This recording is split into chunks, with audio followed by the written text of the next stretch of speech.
दर्शकों, मैं आपको इस वीडियो में निर्जला एकादशी के बारे में बताने वाला हूं कि निर्जला एकादशी व्रत करने के क्या नियम हैं और उसकी व्रत कथा क्या है। कहते हैं, सर्वे भवन्तु सुखिनः, सर्वे सन्तु निरामया, सर्वे भद्राणि पश्यन्तु, माँ कश्चित् दुःख भावेत्। जो सभी को सुखी और निरोगी देखने की भावना से जीता है, उसको उसका फल 10 गुना बढ़ जाता है। तो आप इस कथा को सुनते हैं अथवा सुनाते हैं, और अगर हमारी आप इस वीडियो को अपने सभी इष्ट मित्रों को शेयर करते हैं तो इसका फल आपको 10 गुना प्राप्त होने वाला है। तो आप 10 गुना फल प्राप्त करने के लिए वंचित बिल्कुल भी ना रहें। आप इस वीडियो को पूरी सुनें और सुनने के बाद अपने इष्ट मित्रों को, परिवारजनों को ज़रूर शेयर करें, जिससे कि आपका लाभ 10 गुना और बढ़ सके। तो मैं आगे इस वीडियो में निर्जला एकादशी व्रत कथा सुनाने जा रहा हूँ, जो कि इस साल 18 जून 2024 को पड़ रही है। तो आप कथा और उसके नियम ध्यानपूर्वक सुने। राधे राधे। दर्शकों, मैं आपको इस वीडियो में निर्जला एकादशी व्रत कथा सुनाने जा रहा हूँ। आप ध्यानपूर्वक सुने। जो निर्जला एकादशी व्रत का फल है वह साल में पड़ने वाली 24 एकादशी व्रत के बराबर है। तो निर्जला एकादशी की व्रत कथा क्या है। युधिष्ठिर ने कहा, जनार्दन, अपरा का सारा महात्म मैंने सुन लिया। अपरा मतलब इससे जो पहले एकादशी आई थी ज्येष्ठ कृष्ण पक्ष में, वह अपरा एकादशी थी। तो जनार्दन, अपरा का सारा महात्म मैंने सुन लिया।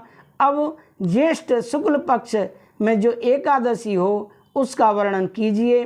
भगवान श्री कृष्ण बोले, राजन, इसका वर्णन परम धर्मात्मा सत्यवती नंदन व्यास जी करेंगे, क्योंकि ये संपूर्ण शास्त्रों के तत्वज्ञ और वेद वेदांगों के पारंगत विद्वान हैं। वेद व्यास जी कहने लगे, दोनों ही पक्षों की एकादशियों को भोजन न करें। द्वादशी को स्नान आदि से पवित्र और फूलों से भगवान केशव की पूजा करके नित्य कर्म समाप्त होने के पश्चात पहले ब्राह्मणों को भोजन देकर अंत में स्वयं भोजन करें। राजन, जनना शौच और मरना शौच में भी एकादशी को भोजन नहीं करना चाहिए। यह सुनकर भीमसेन बोले, हे पितामह, भ्राता युधिष्ठिर, माता कुंती, द्रौपदी, अर्जुन, नकुल और सहदेव आदि एकादशी को दान व व्रत करते हैं और मुझसे एकादशी के दिन अन्न खाने को मना करते हैं। मैं उनसे कहता हूँ कि मैं भूखा नहीं रह सकता। व्यास जी बोले, भीमसेन, यदि तुम नरक को बुरा और स्वर्ग को अच्छा समझते हो तो प्रत्येक माह की दोनों एकादशियों को अन्न ना खाया करें। भीमसेन बोले, पितामह, मैं आपसे पहले भी कह चुका हूँ कि मैं एक समय भी भोजन किए बिना नहीं रह सकता। फिर मेरे लिए पूरे दिन का उपवास करना कठिन है। यदि मैं प्रयत्न करूं तो एक व्रत अवश्य कर सकता हूं। अतः आप मुझे कोई एक व्रत बताइए जिससे मुझे स्वर्ग की प्राप्ति हो। व्यास जी बोले, भीमसेन, कृष्ण और मिथुन संक्रांति के मध्य में ज्येष्ठ माह की शुक्ल पक्ष की एकादशी होती है, उसका निर्जला व्रत करना चाहिए। इस एकादशी के व्रत में स्नान और आचमन में जल वर्जित नहीं है। इस दिन भोजन करने से व्रत नष्ट हो जाता है। यदि सूर्योदय से सूर्यास्त तक मनुष्य जलपान न करे तो उसे 12 एकादशी के फल की प्राप्ति होती है। द्वादशी के दिन सूर्योदय से पहले उठना चाहिए और स्नान करके ब्राह्मणों को यथा योग्य दान देना चाहिए। इसके पश्चात भूखे ब्राह्मण को भोजन कराना चाहिए। तत्पश्चात स्वयं भोजन करना चाहिए। इसका फल संपूर्ण एकादशियों के फल के बराबर है। भीमसेन, स्वयं भगवान ने मुझसे कहा था कि इस एकादशी का पुण्य समस्त तीर्थों और दोनों के पुण्य के बराबर है। एक दिन निर्जल रहने से मनुष्य सब पापों से मुक्त हो जाता है। जो मनुष्य निर्जला एकादशी का व्रत करते हैं उनको मृत्यु के समय भयानक यमदूत नहीं दिखते हैं। उस समय भगवान विष्णु के यमदूत स्वर्ग से आते हैं और अपने पुष्पक विमान पर बिठाकर स्वर्ग ले जाते हैं।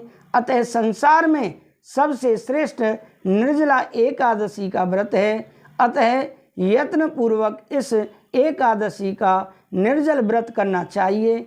उस दिन ओम नमो भगवते वासुदेवाय मंत्र का उच्चारण करना चाहिए। व्यास जी के ऐसे वचन सुनकर भीमसेन ने निर्जल व्रत किया। इसी एकादशी को पांडव द्वादशी भी कहते हैं। निर्जल व्रत करने से पहले भगवान की पूजा करनी चाहिए और उनसे विनय करना चाहिए कि मैं दूसरे दिन भोजन करूँगा, मैं इस व्रत को श्रद्धापूर्वक करूँगा, इससे मेरे सब पाप नष्ट हो जाएंगे। इस दिन एक बड़े वस्त्र से ढककर स्वर्ण सहित दान करना चाहिए। जो मनुष्य इस व्रत को 2 प्रहर में स्नान व तप आदि करके स्वर्ण का दान करते हैं उनको करोड़ स्वर्ण के दान का फल मिलता है। जो मनुष्य इस दिन यज्ञ होमादि करते हैं उसका फल वर्णन भी नहीं हो सकता है। इस निर्जला एकादशी व्रत से मनुष्य विष्णु लोक को जाता है। जो मनुष्य इस दिन अन्न खाते हैं उन्हें चांडाल समझना चाहिए, वे अंत में नरक में जाते हैं। ब्रह्म हत्यारे, मद्यपान करने वाले, चोरी करने वाले, गुरु से द्वेष करने वाले, असत्य बोलने वाले इस व्रत का करने से स्वर्ग को जाते हैं। हे कुंती पुत्र, जो पुरुष या स्त्री इस व्रत को श्रद्धापूर्वक करते हैं उनका निम्नलिखित कर्तव्य है। उन्हें सर्वप्रथम विष्णु भगवान की पूजा करनी चाहिए, तत्पश्चात गौदान करना चाहिए। उस दिन ब्राह्मणों को दक्षिणा, मिष्ठान आदि देना चाहिए। निर्जला के दिन अन्न, वस्त्र, छत्र, उपनहार मतलब जूते चप्पल आदि का दान करना चाहिए। जो मनुष्य इस कथा को प्रेम पूर्वक सुनते हैं या पढ़ते हैं उनको स्वर्ग की प्राप्ति होती है। कथा सार क्या है? भक्त को चाहिए कि वह अपनी कमजोरियों को अपने गुरुजनों या परिवार के बड़ों से न छिपाएं, उन पर विश्वास रखते हुए अपनी समस्या उन्हें बताएं ताकि वे उसका कोई उचित उपाय बताएं। व्यास जी की कृपा से भीमसेन भी एक एकादशी का व्रत करके सभी एकादशियों का फल प्राप्त करके स्वर्ग के भागी बने। तो दर्शकों, ये रही निर्जला एकादशी की कथा। अगर आप इस कथा को सुनते हैं अथवा सुनाते हैं तो आपको इसका फल 2 गुना मिलता है। अगर इस कथा को आप आगे भी शेयर करते हैं तो इसका फल 4 गुना हो जाता है। तो मैं निवेदन करता हूँ कि आप 4 गुना फल प्राप्त करने के लिए इस हमारे YouTube पर अपलोड कथा को जरूर अपने सभी परिवारीजनों को, मित्रों को शेयर करना ना भूलें। मैं विदा लेता हूँ। राधे राधे, जय श्री राधे।